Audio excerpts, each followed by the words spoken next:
وخير الهدي هدي محمد صلى الله عليه وسلم وشر الأمور محدثاتها وكل محدثة بدعة وكل بدعة ضلالة وكل ضلالة في النار.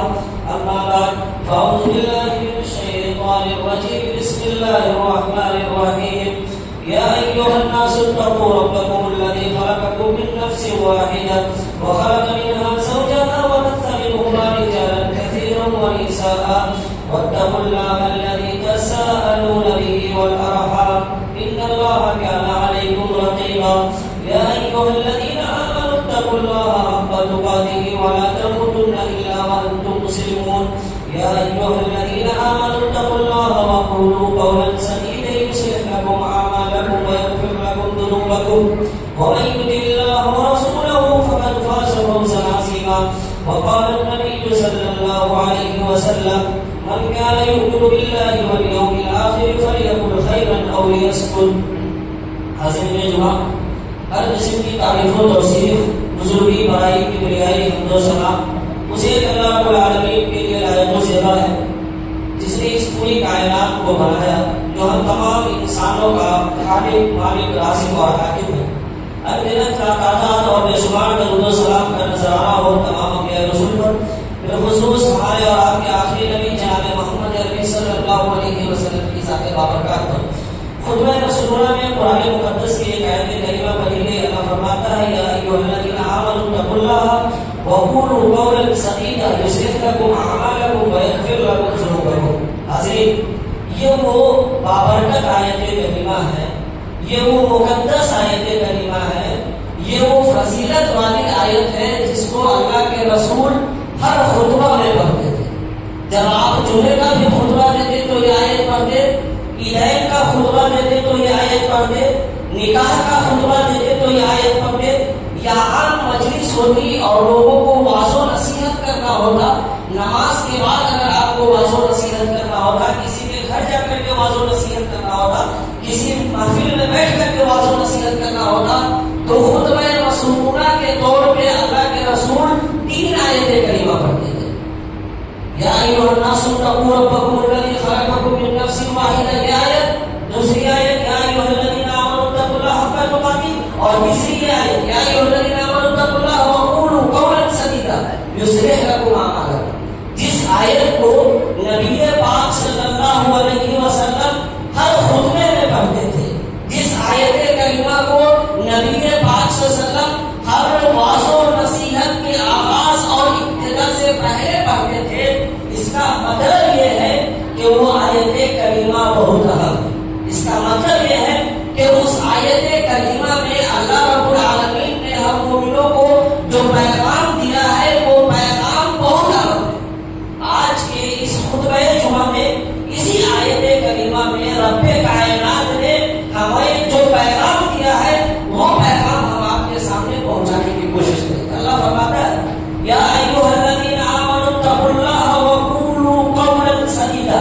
اے ایمان والو، اے وہ لوگ جو ایمان لائے، اللہ کا ڈر، اللہ کا خوف، اللہ کی خشیت اور اللہ کا تقوی اختیار کرو. وقولوا قولا سدیدا، اور سیدھی بات کرو، صاف ستھری بات کرو، کوئی راگ لپیٹ والی بات نہ کرو. جب آپس میں بیٹھو، مجلس میں بیٹھو، محفل میں بیٹھو، کسی کا تذکرہ کرو تو اچھی باتوں کے ذریعے کرو. آج ہم اچھی بات نہیں کرتے، آج ہم پاک بات نہیں کرتے، آج ہم سچ باتیں نہیں کرتے. یہی وجہ ہے کہ معاشرے میں غلط باتوں کو پھیلنے کا موقع ملتا ہے. ہم سچ نہیں بولتے اس لیے جھوٹ پھیلتا ہے، ہم اچھی بات نہیں کرتے اس لیے غلط بات پھیلتا ہے. جب ہم 4 آدمی بیٹھتے ہیں تو کسی کی غیبت کرتے ہیں، کسی کی چغلی کرتے ہیں. جب ہم چوک چوراہوں پر بیٹھتے ہیں تو کسی کی ماں بہن کی عزت کے بارے میں باتیں کرتے ہیں. یہی وجہ ہے کہ جو اچھی بات ہونی چاہیے، قول سدید ہونا چاہیے، وہ نہیں پھیلتا. اللہ رب العالمین نے اس آیت کریمہ میں صاف ستھری بات کہنے کے بارے میں بہت مفسرین لکھتے ہیں قول سدید کا کیا مطلب ہے. اللہ نے جو کہا وقولوا قولا سدیدا، ایمان والو صاف ستھری بات کرو. صاف ستھری بات کا مطلب یہ ہے کہ جب آپ بات کریں تو اچھے جملے کا انتخاب کریں. کبھی کبھی بات اچھی ہوتی ہے، بات اچھی ہوتی ہے. جیسے اگر آپ کسی کو نماز کے لیے کہہ رہے، کوئی آدمی چوک پہ بیٹھا ہو، آپ نماز کے لیے آ گئے اور ان کو آپ کہیں کہ بھائی آپ رات میں یہیں بیٹھے رہتے، کبھی تو آپ کو نماز پڑھ لینا چاہیے. یہ قول سدید نہیں ہوا، یہ صاف ستھری بات نہیں ہوئی. اسی بات کو آپ اس طریقے سے بھی کہہ سکتے ہیں کہ میرے بھائی آپ یہاں پہ بیٹھ کر کے جو وقت کو ضائع کریں اس سے اچھا ہے کہ چلیے 5 منٹ میں نماز پڑھ لیتے. یہ جو آپ بات، دونوں بات کا مفہوم ایک ہی ہے.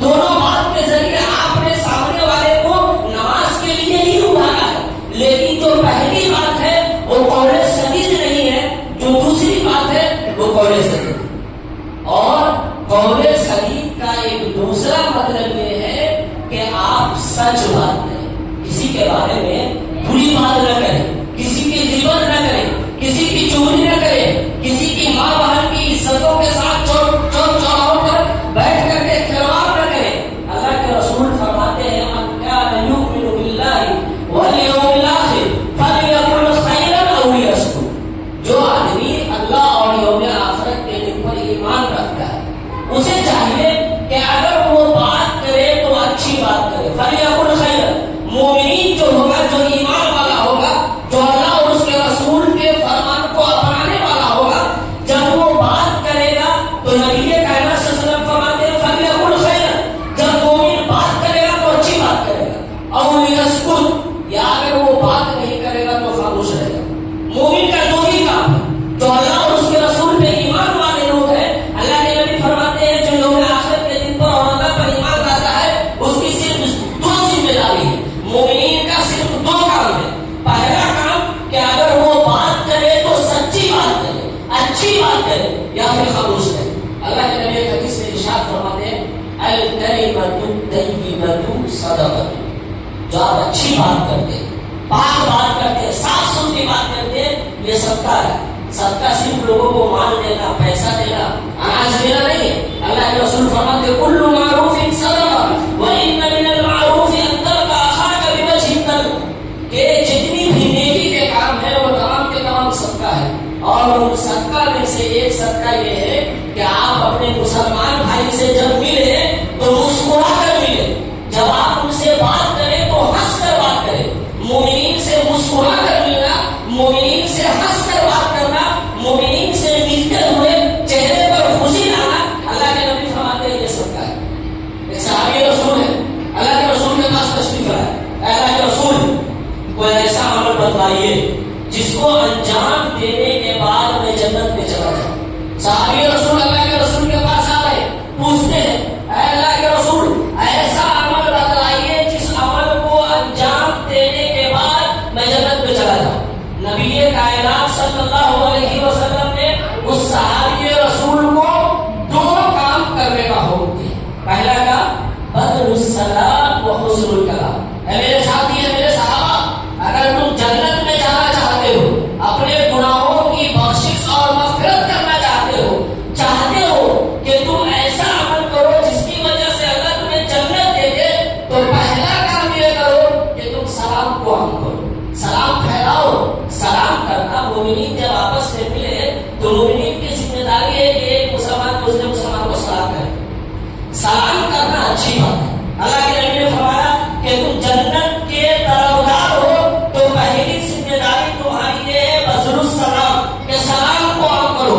نبی کائنات بازار اس لیے جاتے تاکہ زیادہ سے زیادہ لوگوں کو سلام کرنے کا موقع ملے. آج ہم منہ دیکھ کر سلام کرتے ہیں. اگر کوئی گاؤں کا بڑا آدمی ہے تو اس کو سلام کیا جائے گا، گاؤں کا پردھان ہے تو اس کو سلام کیا جائے گا، کوئی ذمہ دار ہے، ودھایک ہے، مکھیا ہے، سرپنچ ہے تو اس کو سلام کیا جائے گا، رئیس ہے تو اس کو سلام کیا جائے گا. ہم چہرہ دیکھ کر سلام کرتے. نبی کائنات فرماتے جنت چاہیے تو سلام کو عام کرو. بہت سنو کلام. اے میرے پیارے ساتھی، اے میرے پیارے صحابہ، تمہیں جنت کی خواہش ہے، تم جنتی عمل کے بارے میں پوچھے ہو تو تمہاری دوسری ذمہ داری ہے بہت سنو کلام. بہترین بات کرو، اچھی بات کرو. اگر تم سلام پھیلا دیتے ہو اور اچھی بات کر لیتے ہو تو تم جنت ہے. اب اگر کوئی مومن، کوئی مسلمان جنت میں جانا چاہتا ہے، آپ میں سے کوئی بھی آدمی جنت کا طلبگار ہے، آپ اگر چاہتے ہیں کہ ہم کسی ایسے عمل کو انجام دے دیں جس کی وجہ سے ہمیں جنت مل جائے تو یہ 2 کام کرنا ہے. پہلا کام سلام کو عام کرنا اور دوسرا کام اچھی بات کرنا. اللہ کے نبی فرماتے ہیں اچھی بات کرنا جہنم میں جانے سے بچنے کا ذریعہ ہے. اگر کوئی آدمی اچھی بات کرتا ہے تو وہ جہنم میں نہیں جائے گا. حدیث اتقی ولو بشق تمرۃ. اللہ کے رسول نے فرمایا کہ اگر کوئی آدمی جہنم کے آگ سے بچنا چاہتا ہے تو اسے چاہیے کہ وہ کھجور کا ایک ٹکڑا ہی صدقہ کر دے. اگر کوئی مومن کوئی مسلمان جہنم میں جانے سے بچنا چاہتا ہے تو وہ کھجور کا ایک ٹکڑا ہی صدقہ کر دے. فَإِن لَّمْ تَجِدُهُ. اگر اس شخص کے پاس وہ ٹکڑا نہ ہو، غریب مسلمان ہے، مفلس مسلمان ہے، اسے اپنے پاس کھانے کے لیے نہیں ہے، وہ صدقہ کہاں سے کرے گا؟ اللہ کے نبی فرماتے ہیں بِكَلِمَةٍ حَسَنَةٍ. ایسے شخص کو چاہیے کہ اچھی بات کرے. اللہ کے رسول صلی اللہ علیہ وسلم نے ایک حدیث میں فرمایا کہ جنت میں جو لوگ جائیں گے، جو جنت میں ایک ایسا محل ہوگا جس کو ہم آپ شیش محل کہہ سکتے ہیں. شیش محل کا مطلب یہ ہوا کہ باہر کی چیز بھی اس سے نظر آئے گی اور اندر کی چیز بھی نظر آئے گی. ایک ایسا محل ہوگا، ایک ایسا گھر ہوگا. جنت میں کچھ جنتی ایسے محل میں ہوں گے جو محل سے وہ باہر کی چیز بھی دیکھ سکیں گے اور اندر کی چیز بھی دیکھ سکیں گے. ایک آدمی تھا مجلس میں ہاتھی کا. اللہ کے رسول صلی اللہ علیہ وسلم سے وہ ہاتھی پوچھتا ہے اے اللہ کے رسول صلی اللہ علیہ وسلم یہ محل کن لوگوں کے لیے ہوگا؟ کون لوگ ہیں جو اس محل میں داخل ہوں گے جو باہر اور اندر دونوں کا نظارہ کریں گے؟ اللہ کے رسول صلی اللہ علیہ وسلم نے فرمایا من اداب الکلام. جو اچھی بات کرتا ہے، جو صاف ستھری بات کرتا ہے، جو سچ بولتا ہے، جو دھوکہ نہیں دیتا. ایسا آدمی جب بیٹھتا ہے مجلس میں تو کسی کی غیبت نہیں کرتا. تو اگر کوئی مومن کوئی مسلمان صاف ستھری بات کرتا ہے تو اسے جنت میں شیش محل ملے گا. مسلمان کی دو ذمہ داری. پہلی ذمہ داری کہ آپ کو صاف ستھری اور سچ بات کرنی ہے، اور دوسری ذمہ داری یہ ہے کہ صاف ستھری بات کرنے والوں کے ساتھ رہنا ہے. آپ کا جو ساتھی ہوگا، آپ کا جو دوست ہوگا، جس کے ساتھ آپ کا اٹھنا بیٹھنا ہوگا، وہ راگ راگ والا نہ ہو. اللہ فرماتا ہے یا ایھا الذین آمنوا اتقوا اللہ وکونوا مع الصادقین.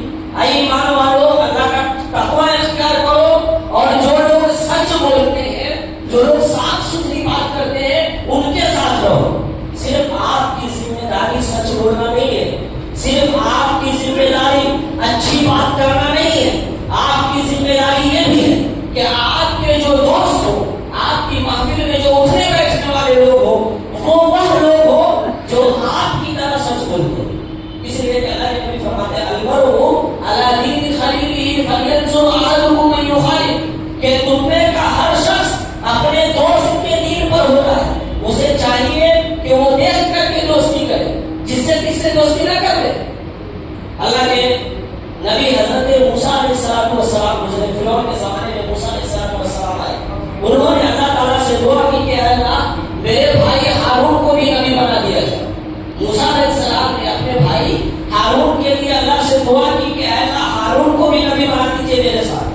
اللہ پاک نے دونوں بھائی کو نبی بنایا اور اس کے بعد دونوں بھائی کو نبی بنانے کے بعد فرمایا قرآن نے نقشہ کھینچا ہے اذهبا الى فرعون انه طغى فقولا له قولا لینا لعله يتذکر او یخشی. تم دونوں بھائی کو نبی بن گئے. آپ دونوں کی ذمہ داری ہے کہ دونوں فرعون کے پاس جاؤ. وہ بڑا شرکس ہے، بڑا ظالم ہے، لیکن اس کے پاس جب جانا فقولا له قولا لینا لعله. لیکن اس سے جب بات کرنا تو اچھی بات کرنا، نرمی بات کرنا، ایسی بات کرنا جس میں سختی نہ ہو. جب اللہ پاک ایک نبی کو کسی ظالم بادشاہ کے پاس بھیج رہے ہیں جو مسلمان نہیں ہے، مومن نہیں ہے، اس کو بھی اللہ پاک یہ حکم دے رہے ہیں کہ جب تم ان سے بات کرنا تو صاف ستھری بات کرنا، راگ لپیٹ والی بات نہ کرنا، آدھی ادھوری بات نہ کرنا، نرمی سے بات کرنا. آپ جائزہ لیجیے کہ جب ایک ظالم بادشاہ سے، وہ بادشاہ جو مسلمان نہیں ہے، اس سے نرمی کے ساتھ بات کرنے کا حکم ہے، اس سے سیدھی بات کرنے کا حکم ہے، تو عام مسلمان جب مسلمان سے ملے گا تو وہ کیسی بات کرے گا؟ اللہ کے نبی کے بارے میں اللہ تعالیٰ نے کہا فَبِمَا رَحْمَةٍ مِّنَ اللَّهِ لِنتَ لَهُمْ وَلَوْ كُنتَ فَظًّا غَلِيظَ الْقَلْبِ لَانفَضُّوا مِنْ حَوْلِكَ. اے نبی پاک صلی اللہ علیہ وسلم، آپ کے جو صحابہ ہر وقت آپ کے ارد گرد رہتے ہیں، آپ جہاں بیٹھتے ہیں وہاں آپ کے صحابہ رہتے ہیں، اس کی بنیادی وجہ یہ ہے کہ آپ نرم اچھی بات کرتے ہیں. اللہ کے رسول اگر آپ نرم گفتگو بند کرتے, اچھی گفتگو بند کرتے, تو یہ جو صحابہ کا جھوٹ آپ کے پاس ہے وہ جھوٹ نہ ہوگا. تو اگر مومن اچھی بات کرے گا, سچی بات کرے گا, تو اس کے ارد گرد لوگ ہوں گے. آپ سچی بات کرنا بند کر دیجیے, اچھی بات کرنا بند کر دیجیے, سیدھی بات کرنا بند کر دیجیے. لوگ آپ سے نفرت کریں گے, لوگ آپ سے محبت نہیں کریں گے. اور سچی بات نہ کرنا, سیدھی بات نہ کرنا, یہ جہنمیوں کی نشانی ہے. جو لوگ جہنم میں جانے والے لوگ ہیں وہ 3 حد پہ ہیں. ماشاءاللہ فی سفر قالوا لم نکن من المصلین, جو آیت کریمہ اللہ تعالیٰ نے نازل کی کہ جب جہنمی جہنم میں پھینک دیے جائیں گے تو ان سے سوال کیا جائے گا کہ تم کیوں جہنم میں آئے. ہم میں سے جو یہاں لوگ ہیں اس میں سے کچھ لوگ جہنم میں ہوں گے, مومن ہوں گے, مسلمان ہوں گے, اللہ اور اس کے رسول پہ ایمان لانے والے لوگ ہوں گے, مسلمانوں کی شادی میں شریک ہونے والے لوگ ہوں گے, جمعہ کی نماز پڑھانے والے لوگ ہوں گے, وہ جہنم میں ہوں گے. ان کے دوست پوچھیں گے کہ جمعہ میں تو تم میرے بغل میں بیٹھتے تھے, جنازہ میں تو میرے بغل میں تھے, رمضان کا روزہ رکھتے تھے, سب کام کرتے تھے, تم جہنم میں کیوں آ گئے؟ وَكُنَّا نَخُوضُ مَعَ الْخَائِضِينَ. تو وہ کہیں گے کہ ہم چوک چوراہوں پر بیٹھ کر دین رکھتے تھے, چوک چوراہوں پر بیٹھ کر لوگوں کی غیبت کرتے تھے, چوک چوراہوں پر بیٹھ کر مسلمانوں کی ماں بیٹیاں جب گزرتی تھی تو ہم ان کی عزتوں کے بارے میں سوال اٹھاتے تھے. مسلمان ہوں گے, مومن ہوں گے, لیکن جہنم میں جو جانے کی وجہ بنے گی وہ کیا وجہ بنے گی؟ اچھی بات نہ کرنا, صاف ستھری بات نہ کرنا, سچ نہ بولنا. اس لیے جنتی کی ایک صفت بیان کی گئی کہ وہ جنت میں جھوٹی بات نہیں سنیں گے, جنت میں وہ جو بھی بات سنیں گے صاف ستھری بات سنیں گے. غزوہ تبوک کا موقع ہے, تمام کے تمام صحابہ غزوہ تبوک میں شریک ہوئے. 3 صحابی رسول کا مشہور واقعہ ہے کہ 3 صحابی رسول غزوہ تبوک سے پیچھے رہ گئے تھے, نہیں جا سکے تھے, مسلمان تھے, مومن تھے. اس میں سے ایک کعب بن مالک, دوسرے معاویہ بن نبی اور تیسرے ہلال بن امیہ. تینوں جب اللہ کے رسول غزوہ تبوک سے واپس آئے, مسجد نبی میں آپ بیٹھ گئے. جو لوگ بھی شامل نہیں ہوئے تھے غزوہ میں, ایک ایک کر کے اللہ کے رسول کے پاس آ رہے تھے اور اپنا اپنا عذر بیان کر رہے تھے. منافقین نے عذر بیان کی, اللہ کے رسول صلی اللہ علیہ وسلم نے ان کو معاف کر دیا. حضرت کعب بن مالک کہتے ہیں کہ میں بھی انہی لوگوں میں سے تھا جو غزوہ میں شریک نہ ہوئے تھے. میری باری آئی, میں اللہ کے رسول کے پاس پہنچا, نبی کائنات صلی اللہ علیہ وسلم پوچھتے, اے کعب بن مالک تمہیں کس چیز نے جنگ میں جانے سے روکا تھا؟ حضرت کعب بن مالک کہتے ہیں, اے اللہ کے رسول اگر میں جھوٹ بولوں تو اللہ رب العالمین آپ کو وحی کے ذریعے بتا دے گا کہ کعب بن مالک جھوٹ بول رہا, کعب بن مالک سچی بات نہیں کر رہا. اے اللہ کے رسول صلی اللہ علیہ وسلم قسم اللہ کی, میرے پاس عام دنوں سے زیادہ فراوانی تھی, میرے پاس سواری کے جانور موجود تھے, میرے پاس زیادہ راہ موجود تھا, میں سستی اور کاہلی کی وجہ سے جنگ میں نہ جا سکتا. اللہ کے رسول صلی اللہ علیہ وسلم نے ان کے صاف گوئی کی وجہ سے جو توبہ قبول ہوئی, پورا جو واقعہ اللہ کے رسول صلی اللہ علیہ وسلم نے ان کا سماجی بائیکاٹ کر دیا. اس لیے معاشرے میں اگر کوئی آدمی بڑا گنہگار ہو, بلندر جرم کرے, معاشرے میں اگر کوئی ایسا شخص ہے جو بھاری جرم کر دے, تو پورے معاشرے والے اگر چاہیں تو اس کا سماجی بائیکاٹ کر سکتے ہیں. پورے معاشرے کے لوگ اگر چاہیں تو جو سماج کے سرگرم لوگ ہیں, سماج کے ذمہ دار لوگ ہیں, وہ ایسے مجرم کو سماج سے الگ کر سکتے ہیں. اللہ کے رسول صلی اللہ علیہ وسلم نے ان کا سماجی بائیکاٹ کیا. حضرت کعب بن مالک کہتے ہیں کہ جب اللہ کے رسول نے میرا سماجی بائیکاٹ کر دیا, میں نے پوچھا کہ میرے علاوہ کوئی اور مسلمان ہے جن کا سماجی بائیکاٹ ہوا؟ مجھے خبر ہوئی کہ 2 لوگ اور ہیں, حضرت معاویہ اور حضرت کعب بن لوئی, معاویہ بن نبی اور ہلال بن امیہ, یہ 2 اور لوگ ہیں جن کا سماجی بائیکاٹ ہوا. حضرت کعب بن مالک کہتے ہیں کہ وہ جو دونوں لوگ تھے, جب اللہ کے رسول نے ان کا سماجی بائیکاٹ کیا تو وہ گھر میں بند ہو گئے, لیکن میں سماجی آدمی تھا, میں لوگوں کے بیچ رہنے والا آدمی تھا, مجھے گھر میں اچھا نہیں لگتا, میں باہر نکلتا, نبی کائنات کی مجلس میں آتا, آپ کو سلام کرتا, لیکن نبی کائنات صلی اللہ علیہ وسلم مجھ سے چہرہ پھیر دیتے. مسلمانوں کی مجلس میں جاتا, میں مسلمانوں کو سلام کرتا, کوئی مسلمان میرے سلام کا جواب نہ دیتے. میں مسجد نبی میں نماز کے لیے آتا, نبی کائنات صلی اللہ علیہ وسلم نماز کے بعد تمام صحابہ کی خیر دریافت کرتے, لیکن مجھ سے کلام نہ کرتے. 40 دن گزر گئے، 1-2 دن نہیں، 40 دن۔ حضرت کعب بن مالک کہتے ہیں میں ان 2 ساتھی کی طرح گھر میں بیٹھنے والا نہیں تھا، میں باہر نکلتا تھا۔ 40 دن گزر گئے۔ 40 دن کے بعد اللہ کے رسول کا قاصد آتا ہے، اور اللہ کے رسول کا قاصد حضرت کعب بن مالک کو کہتا ہے کہ اللہ پاک کا یہ حکم آیا ہے کہ آپ اپنی بیوی سے الگ ہو جائیں۔ اب تک سماجی بائیکاٹ تھا، اب تک جو 40 دن گزرا وہ سماج کے لوگوں سے نہیں ملا، لیکن گھر میں بیوی بال بچوں سے مل سکتے تھے۔ 40 دن کے بعد نبی اکرم صلی اللہ علیہ وسلم کا قاصد آتا ہے پیغام لے کر، اے کعب بن مالک اب آپ کو آپ کے بیوی کے ساتھ رہنے کی اجازت نہیں۔ حضرت کعب بن مالک کہتے ہیں کہ اسی درمیان غسان کے بادشاہ کا میرے پاس خط آیا۔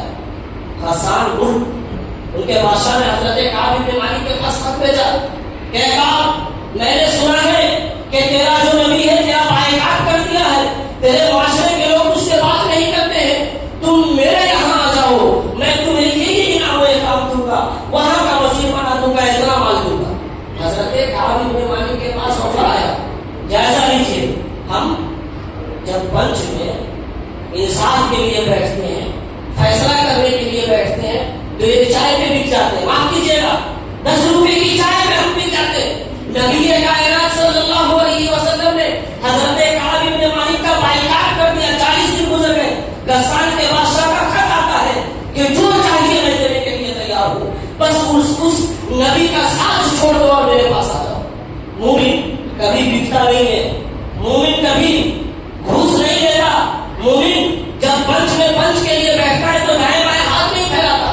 حضرت کعب بن مالک کہتے ہیں کہ 50 دن کے بعد میری دعا قبول ہوئی، میری توبہ قبول ہوئی، اور اللہ پاک نے آیت کریمہ نازل کی وَعَلَى الثَّلَاثَةِ الَّذِينَ خُلِّفُوا حَتَّىٰ إِذَا ضَاقَتْ عَلَيْهِمُ الْأَرْضُ بِمَا رَحُبَتْ۔ یہ جو پوری آیت کریمہ ہے وہ آیت کریمہ نازل ہوئی۔ جب آیت کریمہ نازل ہوئی، صحابہ کرام دورے دورے حضرت کعب کے گھر پہنچے۔ حضرت کعب مسجد نبی تشریف لائے۔ حضرت طلحہ انصاری صحابی رسول جب حضرت کعب بن مالک کو دیکھا، مجلس سے اٹھ گئے، کھڑے ہو گئے، کعب کا استقبال کیا۔ حضرت کعب نے حضرت کعب کو گلے سے لگایا اور فرمایا اے کعب تم بڑے معزز ہو، تمہارا مقام بہت بڑا ہے، اللہ پاک نے تمہاری توبہ قبول کر کے تمہارے بارے میں قرآن کریم میں آیت کریمہ نازل کی۔ تم مسلمانوں سے جو 50 دن الگ رہے اس کا جو تمہیں اجر ملا کہ رہتی دنیا تک مومنین جب تک قرآن پڑھیں گے تو یہ آیت کریمہ پڑھیں گے وَعَلَى الثَّلَاثَةِ الَّذِينَ خُلِّفُوا۔ اے کعب بن مالک تمہارا مقام بہت بڑا ہے۔ حضرت کعب کہتے ہیں کہ جب میری توبہ قبول ہوئی تو سب سے زیادہ جس آدمی کا مجھ پر احسان ہے وہ حضرت طلحہ انصاری رضی اللہ تعالیٰ عنہ۔ جب میں مسجد نبوی پہنچا تو انہوں نے جو مجھ سے بات کی وہ بڑی اچھی بات تھی، بڑی سچی بات تھی۔ مسلمان کی ذمہ داری، مومن کی ذمہ داری ہے کہ جب مومن سے ملے اور مومن کی کوئی خوشی دیکھے تو اس کی خوشی میں شریک ہو۔ آج ہمیں اپنے غم سے زیادہ دوسرے کی خوشی عزیز نہیں۔ اگر کسی آدمی نے ایک موٹر سائیکل خرید لیا، کسی مسلمان نے 4 چکا خرید لیا، 10 آدمی بیٹھ کر کے بات کریں گے بیٹا کو پڑھانے کی اوقات نہیں ہے 4 چکا پہ گھوم رہا، گھر نہیں بنایا 4 چکا پہ گھوم رہا، گھر نہیں بنایا، پائپ نہیں لگایا 4 چکا پہ گھوم رہا، ہم یہی باتیں کرتے ہیں۔ مومن کی ذمہ داری ہے، مسلمان کی ذمہ داری ہے، اللہ اور اس کے رسول پہ ایمان لانے والوں کی ذمہ داری ہے کہ جب کسی مومن کی خوشی دیکھے تو اس کی خوشی میں شریک ہو جائے۔ حضرت کعب کہتے ہیں کہ اس پورے واقعے میں سب سے زیادہ احسان حضرت طلحہ کا ہے جنہوں نے مجھے اچھی بات کہی تھی۔ امام بخاری کا نام تمام لوگوں نے سنا ہوگا۔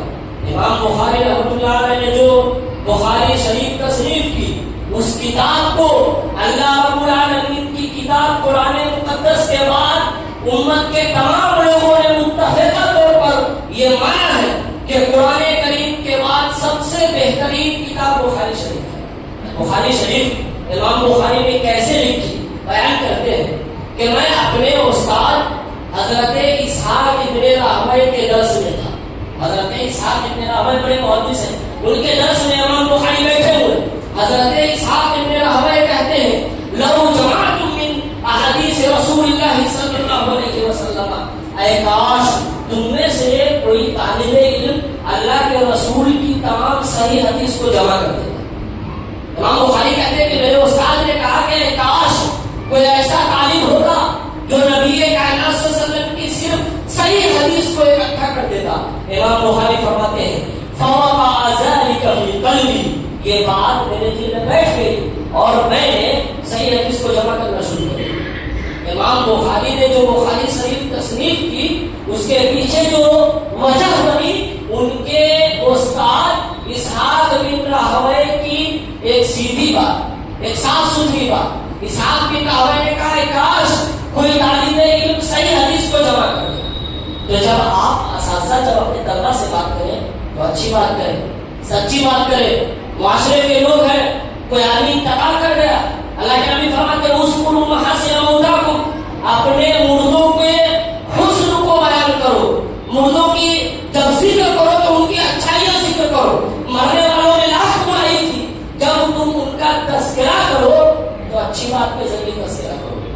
جب آدمی کوئی مر جائے اور آپ اس کا ذکر کریں تو اچھی باتوں کے ذریعے ذکر کریں. آپ کسی مجلس میں بیٹھے ہوئے کسی کی بات آئی، ان کے بارے میں اچھے کلام کے ذریعے ذکر کریں. ایک باپ کی ذمہ داری ہے کہ جب وہ اپنے اولاد کا تذکرہ کرے تو اچھی باتوں کے ذریعے تذکرہ کرے. ایک اولاد کی ذمہ داری ہے کہ وہ اپنے والدین کے ساتھ اچھی بات کرے. وَقَضَى رَبُّكَ أَلَّا تَعْبُدُوا إِلَّا إِيَّاهُ وَبِالْوَالِدَيْنِ إِحْسَانًا. احسان یہ بھی ہے کہ آپ ان سے نرمی کے ساتھ بات کریں. آپ کے دروازے پہ اگر کوئی سائل بھیک مانگنے والا فقیر آ جائے تو اس سے بھی اچھی بات کرنا ہے. اللہ فرماتا ہے وَأَمَّا السَّائِلَ فَلَا تَنْهَرْ. جب تمہارے دروازے پر کوئی فقیر آ جائے، کوئی تندرست آ جائے، کوئی مانگنے والا آ جائے تو اسے جھڑکو نہیں، اسے ڈانٹو نہیں، اس سے اچھی بات کرو. اور اللہ پاک نے ایک جگہ فرمایا وَقُولُوا لِلنَّاسِ حُسْنًا. اے مومنو، اے مسلمانوں، تمام لوگوں سے، تمام ایمان والوں سے صاف ستھری سیدھی بات کرو. پورے خطبے کا، آج کے اس پورے خطبہ جمعہ کا صرف اور صرف خلاصہ اور پیغام یہ ہے کہ آج کے اس خطبہ جمعہ سے آپ یہ پیغام لے کر جائیں اور عزم کر کے جائیں کہ ہم اپنی زندگی میں جب بھی بات کریں گے تو سچی بات کریں گے، صاف ستھری بات کریں گے. جب مجلس میں بیٹھیں گے تو کسی کی غیبت نہیں کریں گے، کسی کی چغلی نہیں کریں گے. جب ہم کسی کا فیصلہ کرنے بیٹھیں گے تو انصاف کے ساتھ فیصلہ کریں گے. جب کسی کا ذکر کریں گے تو انصاف کے ساتھ ذکر کریں گے. ایک عالم ہے وہ کہتے ہیں کہ علامہ البانی رحمہ اللہ علیہ سے میں نے 300 سے زیادہ مرتبہ اختلاف کیا. علامہ البانی رحمہ اللہ علیہ محدث سے ہے. ایک عالم کہتے ہیں کہ میں نے علامہ البانی سے 300 سے زیادہ مرتبہ اختلاف کیا. مسئلے میں، کسی شرعی مسائل میں ان کا موقف الگ ہوتا، میرا موقف الگ ہوتا، لیکن میں علامہ البانی کا نام جب بھی لیتا تو اس سے پہلے علامہ ضرور لگاتا. آپ کا اگر معاشرے میں کسی سے اختلاف ہے، فکری اختلاف ہے، اس کی کچھ رائے ہے، آپ کی کچھ رائے ہے، مدرسے کے بارے میں، مسجد کے بارے میں، سڑک کے بارے میں، دیوار کے بارے میں، پائپ کے بارے میں، پوکھر کے بارے میں، کھیت کھلیان کے بارے میں، دونوں ہیں، دونوں کی رائے الگ ہے. ان کے باوجود دونوں کی ذمہ داری ہے کہ جب دونوں ایک دوسرے کا تذکرہ کریں تو تذکرہ کرتے ہوئے اچھے الفاظ کے ذریعے تذکرہ کریں. اگر آپ کو مسجد سے شکایت ہے اور مسجد کے جو ذمہ داران ہیں ان کا جب تذکرہ ہوگا تو ایسا نہیں ہے کہ گالی گلوچ کے ذریعے تذکرہ ہوگا. آپ کو گاؤں کے سرپنچ اور مکھیا سے شکایت ہے، اس کے باوجود جب آپ اس کا تذکرہ کریں گے تو آپ کی ذمہ داری ہے کہ اچھے الفاظ کے ذریعے، اچھی باتوں کے ذریعے آپ کو تذکرہ کرنا ہے. کیونکہ نبی کائنات فرماتے ہیں کہ مومن جب بولتا ہے تو خیر کی بات بولتا ہے یا پھر مومن خاموش رہتا ہے. اللہ رب العالمین سے دعا ہے کہ اللہ پاک ہم تمام مسلمانوں کو، تمام مومنین کو سچ بات کہنے کی توفیق عطا فرمائے، صاف ستھری سیدھی بات کہنے کی توفیق عطا فرمائے. اللہ پاک ہمیں خرید و فروخت میں صاف ستھری بات کہنے کی توفیق عطا فرمائے. سماجی زندگی میں، معاشرتی زندگی میں، خاندانی زندگی میں، ہر طرح کے قدم قدم پہ ہمیں سچ بولنے اور صاف ستھری